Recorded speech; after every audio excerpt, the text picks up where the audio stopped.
নমস্কার বন্ধুরা, গল্প শুনুন চ্যানেলে আজ আমরা শুনব গোপাল ভাঁড়ের একটি মজার গল্প। বন্ধুদের কাছে নিবেদন, গল্প শুনে ভালো লাগলে চ্যানেলটির সঙ্গে থেকে সাবস্ক্রাইব করবেন। একবার পাড়ার এক মাতাল রাস্তা দিয়ে যেতে যেতে গোপালের বাড়ির রকে বসে হেরে গলায় গান জুড়ে দিল। গোপাল তার ছেলেদের ডেকে বলল, বেটাকে বেয়ে ঘা কতক দে তো, আর এমনি প্যাদানি দিলে এমনি পালিয়ে যাবে। মাতাল ফিক করে হেসে বলল, তোমার কি নেশা হলো নাকি? যা নয় তাই বলতে শুরু করলে। আমি কি মনের সুরে গানও গাইতে পারবো না? এ কি মগের মুল্লুক নাকি? যা বলবে তাই শুনতে হবে।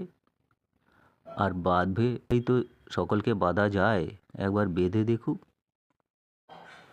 আমি কি ভোগের চাল কলা নাকি? গোপাল এই কথা শুনে না হেসে পারল না।